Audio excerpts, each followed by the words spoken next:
ऐसे तो निजी तौर पर अश्लील कंटेंट देखने पर जेल नहीं होती, लेकिन अगर आप एक खास तरह का अश्लील कंटेंट देखते हैं तो आपको जेल हो सकती है। यहाँ जानिए विस्तार से। भारत में इंटरनेट और डिजिटल मीडिया के बढ़ते प्रभाव ने अश्लील कंटेंट यानी अश्लील कंटेंट तक लोगों की पहुंच पहले से कहीं आसान कर दी है। लेकिन क्या आपको पता है कि अश्लील कंटेंट देखना अपराध है? सबसे बड़ी बात कि अगर आपने एक खास प्रकार के अश्लील कंटेंट को देखा तो आपको सजा भी हो सकती है। चलिए आपको इससे जुड़े कानून के बारे में विस्तार से बताते हैं। भारत में अश्लील कंटेंट को लेकर कानून थोड़ा उलझा हुआ है। दरअसल भारतीय कानूनों के अनुसार अश्लील कंटेंट का निर्माण, वितरण और व्यापार करना अवैध है।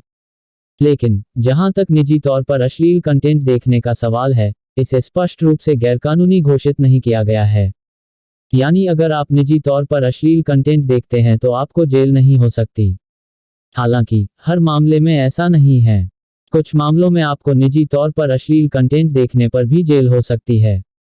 अगर आप अश्लील कंटेंट का निर्माण, वितरण और व्यापार करते हैं तो सूचना प्रौद्योगिकी अधिनियम 2008 एक्ट 2000 की धारा 67 ए और आईपीसी की धारा 292, 293, 294, 500, 506 व 509 के तहत सजा का प्रावधान है।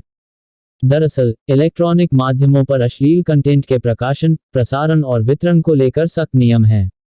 धारा 67 ए के तहत अश्लील कंटेंट का प्रसारण, प्रकाशन या व्यापार करने पर कड़ी सजा का प्रावधान है। इस कानून के तहत दोषी पाए जाने पर आपको 5 साल की सजा और 10 लाख रुपए तक का जुर्माना हो सकता है। वहीं अगर आप इसी तरह का अपराध दूसरी बार करते हैं तो 7 साल की सजा और 10 लाख रुपए तक का जुर्माना हो सकता है। अगर आप ऐसा अश्लील कंटेंट देखते हैं जो बच्चों से जुड़ा हो तो आपको जेल हो सकती है। दरअसल बच्चों से जुड़े अश्लील कंटेंट के प्रसारण, प्रकाशन या व्यापार के अलावा निजी तौर पर देखना भी अपराध है। ऐसा करने पर आपके ऊपर पीओसीएसओ एक्ट 2012 और इट एक्ट 2000 के तहत मामला दर्ज हो सकता है। अगर आप दोषी पाए गए तो आपको 5 से 7 साल की सजा हो सकती है और आप भारी जुर्माना भी लग सकता है।